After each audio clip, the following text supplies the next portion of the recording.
आप सभी को सादर जय श्री कृष्ण। भगवान से प्रार्थना करता हूँ कि आप और आपका समस्त परिवार स्वस्थ रहे, व्यस्त रहे और मस्त रहे। पुरुषोत्तम मास की कथा का आप श्रवण कर रहे हैं। कथा में अगर किसी प्रकार की कोई समझ में नहीं आती है, कथा में कोई आप राय देना चाहते हैं तो आप कृपया कमेंट्स में राय दे सकते हैं, जानकारी दे सकते हैं। आपको क्या अच्छा चाहिए, क्या अच्छा लगना चाहिए वो आप कमेंट्स करें। अच्छे लगे तो लाइक करें, शेयर करें। जिन्होंने सब्सक्राइब नहीं किया वो सब्सक्राइब करें। आपको जानकारी से भी अवगत करा रहे हैं। कथा के शुरू में, मध्य में या अंत में कहीं भी जानकारी से आपको अवगत कराएंगे। कथा का हम यहाँ आरंभ करते हैं। भगवान विष्णु लक्ष्मी जी से कहते कि हे लक्ष्मी, तुमसे अधिक मास के उद्यापन को विधान पूर्वक कहता हूँ, अब एकाग्र चित्त होकर के सुनो। पुरुषोत्तम मास, अधिक मास का उद्यापन।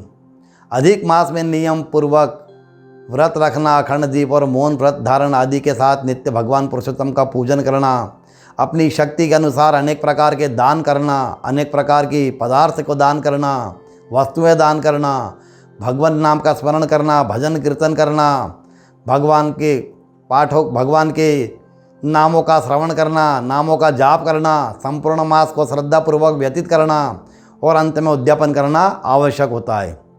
उद्यापन के लिए अधिक मास की अष्टमी, नवमी, चतुर्दशी और अमावस, ये 4 तिथियाँ महापर्व वाली कही गई है।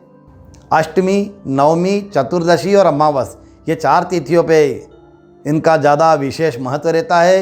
इन तिथियों में जिनको जिस तिथि में उद्यापन करना होता है वह अपनी व्यवस्था से करते हैं, अपनी इच्छा से उन तिथियों में करना चाहिए। इसका विधान इस प्रकार है। उद्यापन के एक दिन पहले पूजन हवन करने के लिए सात्विक और कर्मकांडी ब्राह्मण को निमंत्रण देना चाहिए तथा भोजन के निमित्त अपनी श्रद्धा और शक्ति के अनुसार निश्चित संख्या में आमंत्रित करना चाहिए। उद्यापन के दिन प्रातःकाल उठ करके शौच कर्म करके, मुख मंजन करके, शुद्ध जल से स्नान करके शुद्ध वस्त्रों को धारण करना चाहिए। नित्य नैमित्तिक संध्या वंदन करके कर्मकांडी ब्राह्मणों के विधान से भगवान पुरुषोत्तम का श्रद्धापूर्वक पूजन करना चाहिए। पूजन के स्थान पर भगवान के मंडप को तोरण और अनेक प्रकार के फूल माला और अनेक वस्त्रों की ध्वजा पताकाओं से सुसज्जित करना चाहिए। मंडप के स्थान को गोबर से लिपे और रंगोली से चौक पूरे, उस पर चौरंगी रंग करे, अपने नए सफ़ेद वस्त्र बिछा करके चावल और जितने भी जो धान्य से इन सभी के मंडल बनावे। चारों दिशाओं में और सभी प्रधान कलश को स्थापित करें। अपनी शक्ति के अनुसार चांदी, तांबा या पीतल के कलश होना चाहिए, धातु के कलश होना चाहिए। उन कलशों में तीर्थों का जल अथवा गंगा जल अथवा जो भी शुद्ध जल हो और पंचपल्लव के साथ में उसमें सर्वौषधि डाल करके वस्त्र से नारियल के फल के सहित रखना चाहिए।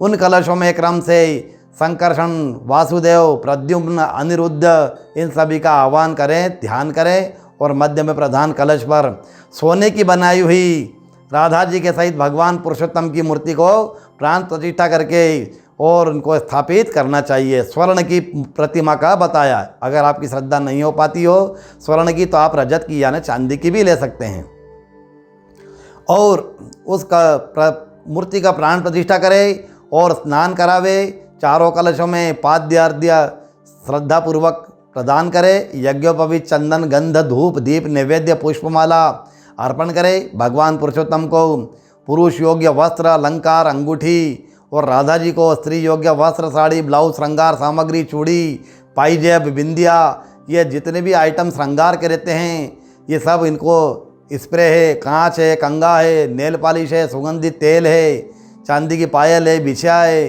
पकवान, मिठाई, सभी ये देवताओं को अर्पण करना चाहिए। और लौंग, इलायची, कपूर से बनाया हुआ पान का बीड़ा अर्पण करके सभी देवताओं के निमित्त घी के 5 दीपक प्रज्वलित करें और फिर दीपदान करें। यदि मनुष्य में द्रव्य की शक्ति हो, द्रव्य यानी प्रचलित मुद्रा, भारतीय प्रचलित मुद्रा यानी रुपया, यदि मनुष्य में द्रव्य की शक्ति हो तो चारों देवताओं के निमित्त ब्राह्मणों को जप का संकल्प देवे, 4 ब्राह्मणों को संकल्प देवे और चारों देवताओं की प्रसन्नता के लिए उनका जप करवावे। तांबे के पात्र में उनके गंध, अक्षत, पुष्प डाल करके उनको घुटना टेक करके भगवान को नमस्कार करे और सभी देवताओं को अर्घ्य देवे, श्रद्धापूर्वक देवताओं को नमस्कार करे। आचार्य ब्राह्मण का पूजन करके भगवान के स्तोत्र का पाठ, भागवत पुराण आदि का श्रवण करना चाहिए। भगवान का छत्र, चामर आदि अर्पण करके देवताओं की मूर्ति के लिए, देवताओं की पूर्ति के लिए वेदी बना करके अग्नि को स्थापित करे, अग्नि का पूजन करे। शुद्ध घी और हवन सामग्री के द्वारा आचार्य के कहे मंत्र से हवन करना चाहिए। हवन पूर्ण होने पर पंचलोक, 10 दिक्पाल और क्षेत्रपाल की बलि का विधान करके अग्नि में भी नारियल या खोपरे का गोला उसकी पूर्णाहुति देना चाहिए। तदनंतर घी की 5 या 7 दीप मालिका सजा करके प्रेम पूर्वक श्रद्धा में विभोर होकर के भगवान पुरुषोत्तम की आरती करे, मंत्र पुष्पांजलि करके उनको पुष्पार्पण करे और सभी देवताओं को साष्टांग दंडवत नमस्कार समर्पित करे। और आमंत्रित ब्राह्मणों को उनकी पत्नी के सहित, उनके बाल गोपाल हो तो उनको भी निमंत्रण देवे, पत्नी के सहित उनको निमंत्रण देवे, उनका पाद प्रक्षालन करवावे। बार बार मैं कहता हूँ ब्राह्मणों का पाद प्रक्षालन करना चाहिए। पाद प्रक्षालन है ना, पैर धुलवाना चाहिए। गंध अक्षत लगा करके उत्तम प्रकार की भोज्य सामग्री, मिष्ठान, पकवान, फल, दूध, घीर के द्वारा उनको भोजन कराएं। अपनी शक्ति के अनुसार वस्त्र, दक्षिणा, तांबूल, पान, सुपारी दे करके प्रार्थना करें। यह ब्राह्मणों, मैंने अपनी शक्ति के अनुसार इस उद्यापन कर्म में आपकी सेवा में जो भी समर्पित किया है उससे आप संतुष्ट होकर के आशीर्वाद दीजिए। यह उद्यापन कर्म परिपूर्ण हुआ। इस प्रकार का आशीर्वाद ब्राह्मण से ग्रहण करके उनको विदा करें। हे लक्ष्मी, उद्यापन की रात्रि में अनेक मांगलिक वाद्य, संगीत और गीत भजन करते हुए रात्रि का जागरण अवश्य करना चाहिए और अपना समय भजन में व्यतीत करना चाहिए। दूसरे दिन प्रातःकाल नित्य नैमित्तिक कर्म करके स्नान करें। शुद्ध वस्त्रों को धारण करके संध्या वंदन, नित्य पूजन करके सभी देवताओं का उत्तरार्ध पूजन करना चाहिए। नाम मंत्र से आचार्य द्वारा फिर वापस छोटा सा हवन करे, तर्पण करे, तर्पण मार्जन करे। भगवान की आरती और मंत्र पुष्पांजलि समर्पित करके साष्टांग दंडवत नमस्कार करके हाथ जोड़ करके प्रार्थना करें कि हे देवादिदेव, हे पुरुषोत्तम भगवान, मैंने अपनी शक्ति और श्रद्धा के अनुसार जो नियम व्रत धारण करते हुए यथाशक्ति उद्यापन कर्म क्रिया है उसके आपकी कृपा बनी रहे, तरह मेरे मन में निरंतर आपके प्रति श्रद्धा और निष्ठा बनी रहे। इस प्रकार भगवान की प्रार्थना करके आवाहित देवताओं का आचार्य के मंत्रों द्वारा विसर्जन करें, आचार्य का पूजन करें, परिपूर्ण पात्र का दान करें, भगवान की मूर्ति और पूजन के मंडल का दान संकल्प पूर्वक आचार्य को देवे। यदि शक्ति हो तो सुंदर, सुशील, पुष्ट शरीर वाली, दुग्ध देने वाली बछड़ा के सहित गौ का दान अवश्य करना चाहिए। आचार्य को वस्त्र दे, आभूषण दे, स्वर्ण रजत जो भी आपको देना आभूषण वो दे, पद दान करे, तिल का पात्र दे, घृत का पात्र दे, जल का पात्र दे, छत्र दे, छत्र यानी छतरी, जूता जो भी आप देना चाहे, चप्पल, सैंडल वो दे। शंख अवश्य देवे, शंख है, पंचरत्न है, सप्तधान्य भी।